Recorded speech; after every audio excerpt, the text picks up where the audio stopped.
Hey friends, welcome back to the channel. It's unfortunate that I honestly can't meet all of y'all in person, but I would bet that I know some things about each of you. 1, you're probably intelligent. 2, you're probably hardworking. 3, you probably care about your career and the impact that you want to have with it. Otherwise, you wouldn't be watching career-related stuff on YouTube. And the last thing is, you're probably going to be working in a job, or already are working in a job that demands a lot out of you, that probably doesn't have the best work-life balance. It's likely not a 9-to-5, 40-hour-a-week job, and it's probably pretty stressful and demanding. Now, of course, I would love for each and every one of you all to be super content and fulfilled with your career and also happy and living a life that you are proud of and you enjoy. But I realize that especially if you're coming out of college, you might not have the tools or the resources or even just the know-how to be able to manage a really stressful career and life outside of that. And honestly, for me, I didn't. I worked at Bain & Company for 2.5 years, and for me, happiness, enjoying life outside of work, and just maintaining all of it was a struggle. So in today's video,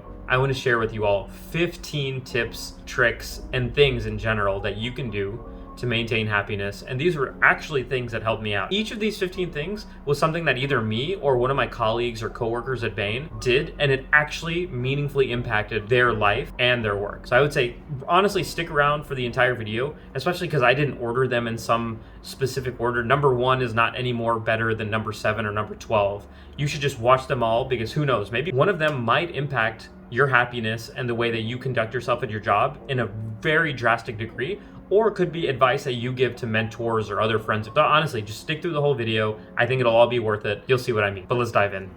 At number 1, we're going to start with something that is tried and true, and that is go outside and get some sun. This is especially important in the morning, because if your eyes detect the sun early in the morning, that signals to them, hey, it's time to wake up, and thus you'll feel a lot more energetic in that moment and then 15 minutes later, but then also throughout the day. And then it also helps with mood regulation and then feeling sleepy at night, especially if you get that sun in the morning. That signals to your body, hey, we have like 14 to 16 hours of wakefulness before we then should start feeling sleepy. And so that'll also be what can help you later in the day fall asleep faster. And then obviously it provides necessary things for you, like a breath of fresh air. It's nice to have the warmth on your skin, or even if it's cold outside but it's still sunny, just being able to get outside and get out of being in a claustrophobic room all the time. And then of course it helps you get that much needed vitamin D.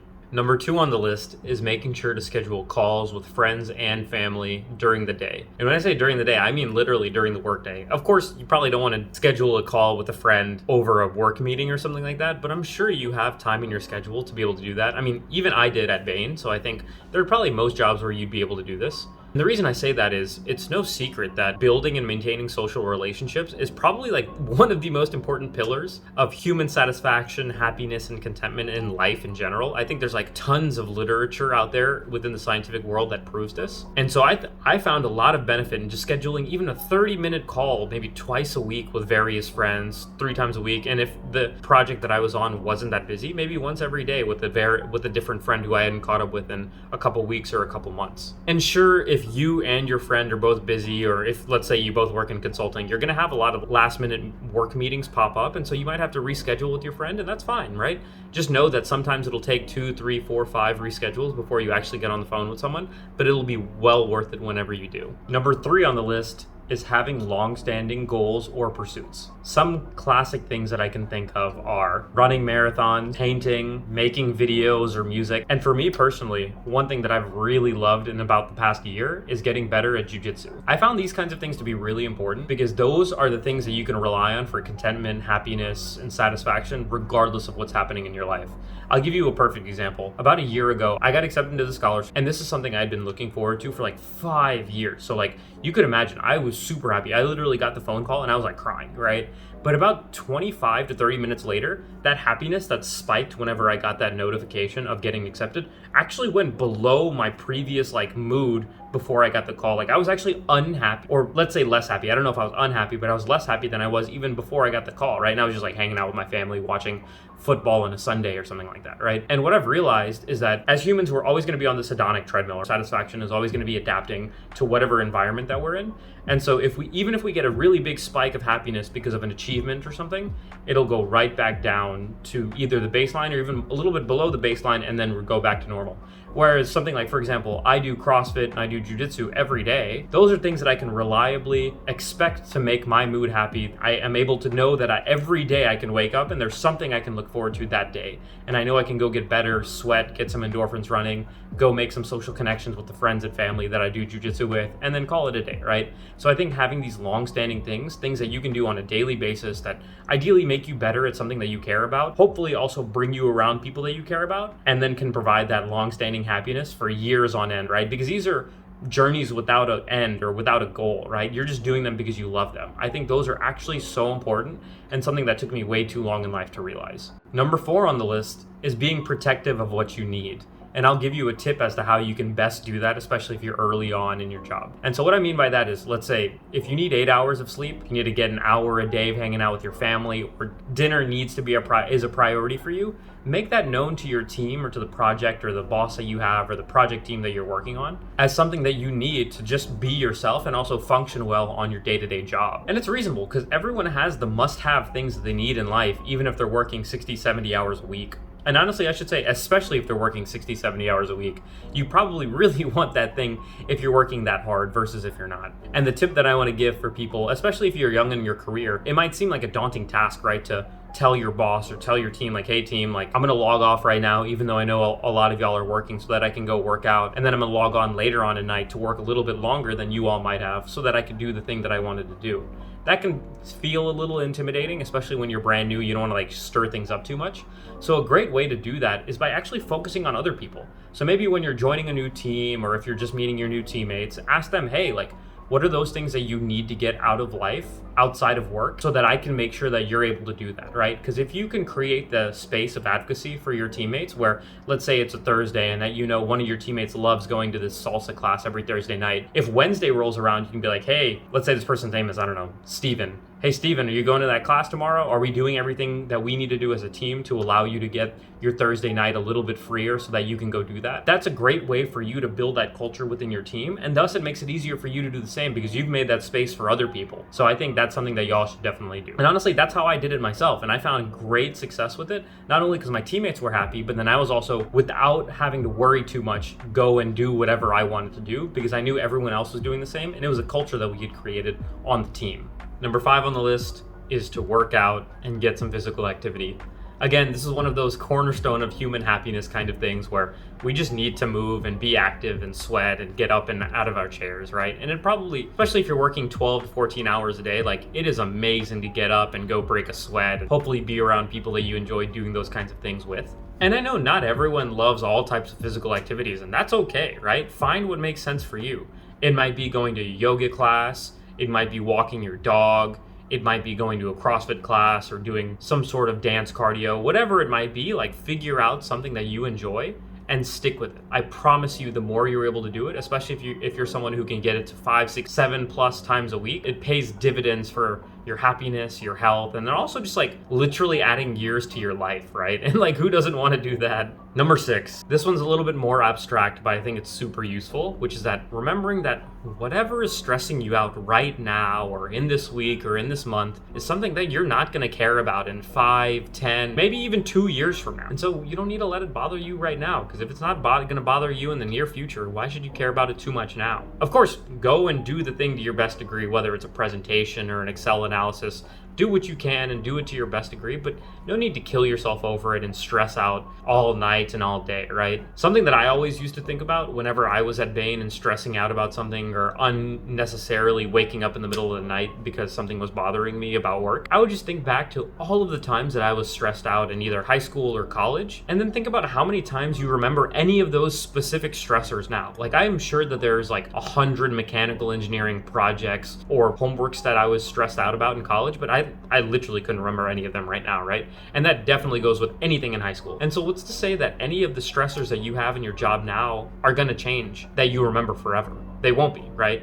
And so with that, let it go. It's okay. It's not something that's going to kill you. It's not something that you'll remember when you're dying or on your grave bed or even 2 years from now. So like, let it go now. Number 7, and this one I would say take with you to heart, because this is probably one of the biggest ones that I had, which is that it is the importance of spreading positivity through smashing that like button for the YouTube algorithm.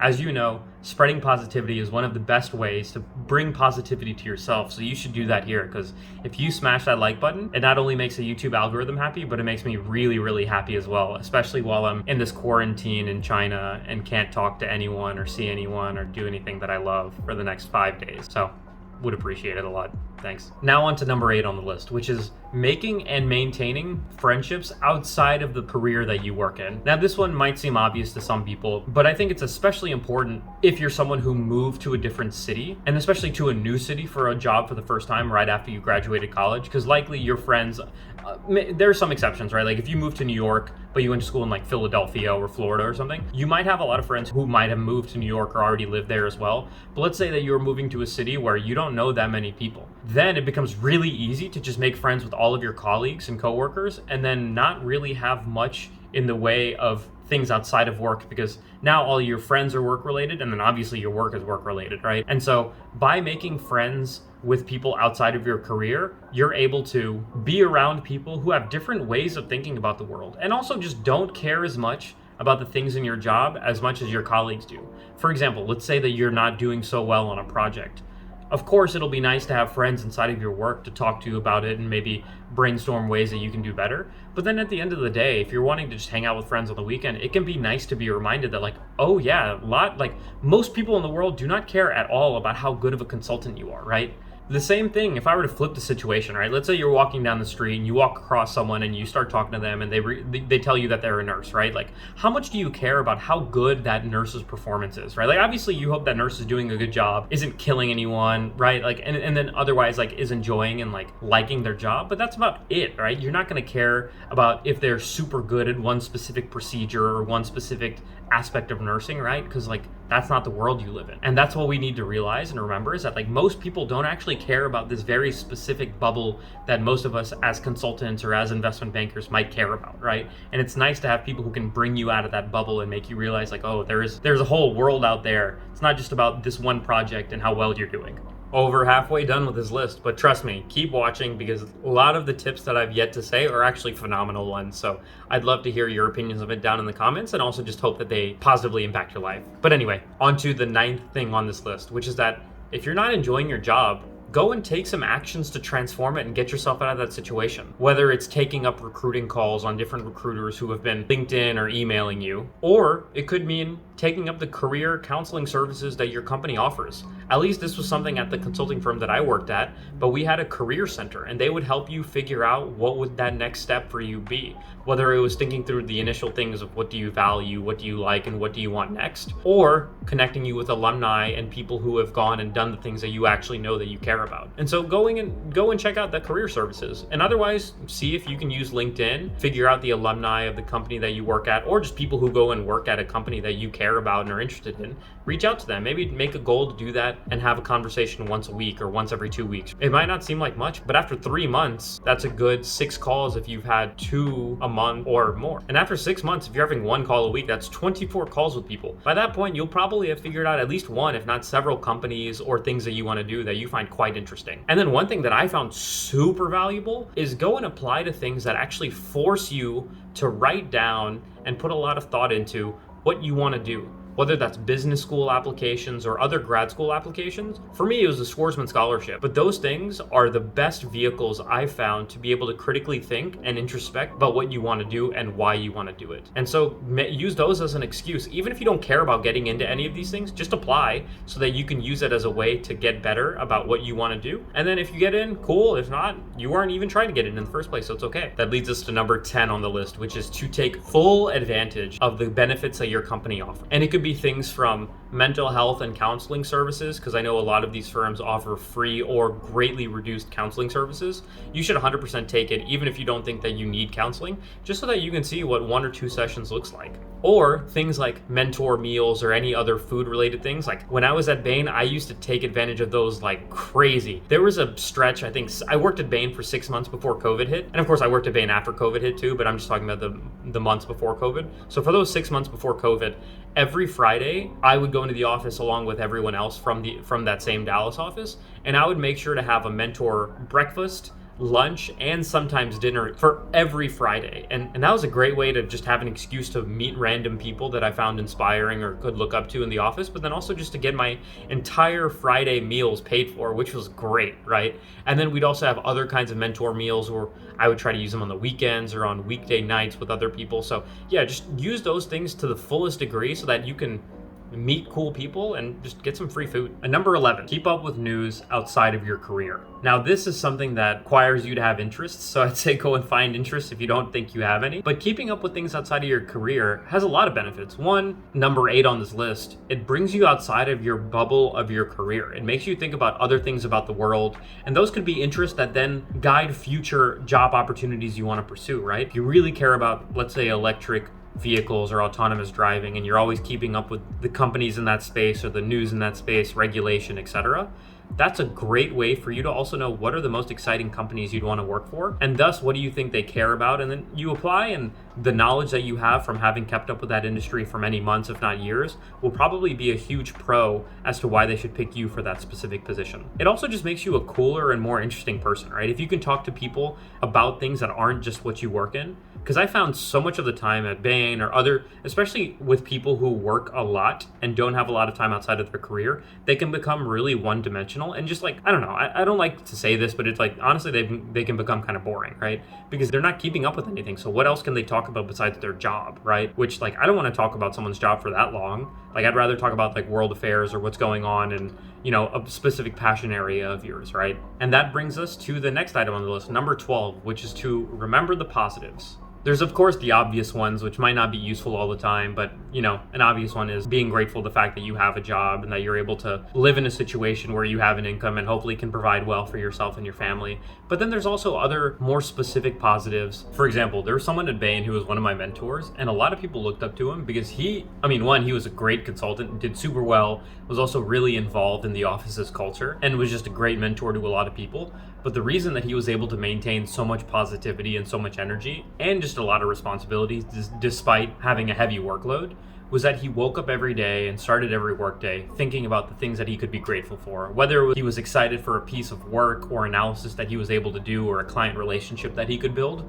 or whether it was just that he really enjoyed the project that he was working on or the teammates, right? And so just wanting to show up for the teammates. So he always just picked something for him to be positive, right? And that's always a great attitude, right? Because there's always a million things every day that could bring us down or that we could focus on that could make our mood worse. But like, why, right? When you can focus on something positive and you can be optimistic or frame it in that way, then I think you're generally going to find a lot more luck. And that's honestly something that I'm trying to do and trying to get better at as well. Okay, so on to number 13 on the list, which is to develop a sense of the work that matters, how long it'll take, and then be able to push back otherwise.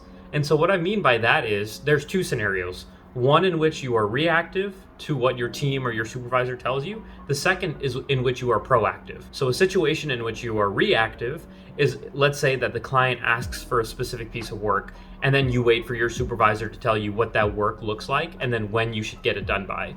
In that situation, you better hope you have a good supervisor who knows the best way to get something done and is also considering your life and how you want to live it while also thinking about when you need to get it done, right? Because at the end of the day, if they're not a good supervisor, they might just tell you something that might be semi-unreasonable, which is, hey, can you just get it done today? And in their head, they want you to get it done today so that they have maybe the next day or the next 2 days to review it before then you need to show it to the client on the 4th day, right? But the other situation in which you are proactive, you might say, hey, to your supervisor, hey, I know the client needs this piece of work done. I think it's going to take this long. I know we need it for 4 days ahead of time, and I want it completely done maybe 3 days ahead of time. So what I'm going to do is spend today and then half of tomorrow working on it, give it to you then, let you iterate on it for the afternoon, and then during day 3, I can finish it up. We can send it to them before day 4 starts. In that situation, not only are you're probably going to get a better review and just your supervisor is going to think of you more positively, but you're also going to have the ability to weave in the time that you need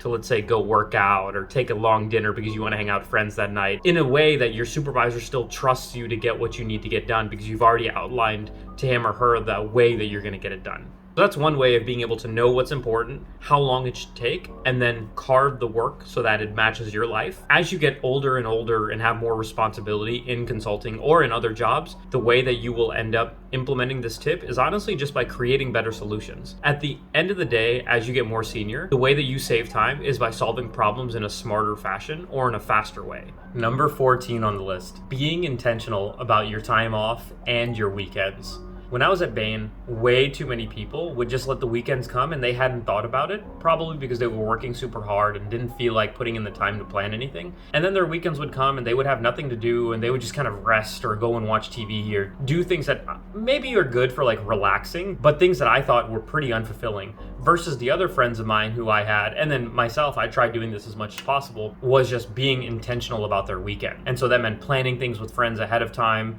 maybe going on weekend trips, things that really fulfilled you, recharged your battery, and allowed you to live life in a way that you couldn't Monday through Friday. And it doesn't have to be anything crazy, right? It could be maybe that you were just intentional about doing a Saturday morning yoga class, or going for a walk and getting coffee with a specific friend, or going and kayaking Sunday morning. It doesn't have to be anything crazy, but you'll find that if you can be intentional about 1, 2, 3 things during your weekend, you'll find that weekend to be a lot more fulfilling than if you just don't have anything to do. But that's of course to say there's sometimes where you just need to have nothing planned on the weekend and let your social calendar fill up, or not fill up, and you just enjoy your time by yourself. That's totally fine as well. But I found that generally if you're intentional about your weekend, you'll be more fulfilled by it at the end of it. All right, so now on to the last piece of advice, number 15. Try to become genuine friends with the people you work with. As we've already said many times over, we're going to be spending a lot of hours in these jobs, so you might as well work with people that you were friends with. And that could look like asking them genuine questions or really trying to get to know them rather than just saying, hey, how's your day going? How's your weekend going? How was that last project you were on? What are you thinking about for business school, right? Don't ask the generic track of questions that everyone's always talking about. Maybe ask them, hey, what's your goal for the year? Or what are things that you like doing that you haven't told anyone at work yet? Of course, make sure that, you've built enough rapport with them, suss it out and see what the relationship is like. But by trying to get to know them at a deeper level, you, one, are able to spark more interesting conversations, and then two, you potentially set up a situation where you like the job more and you like your project more because you're better friends with the people you work with. And if you're lucky, three, you found a friend for a long time, if not for life.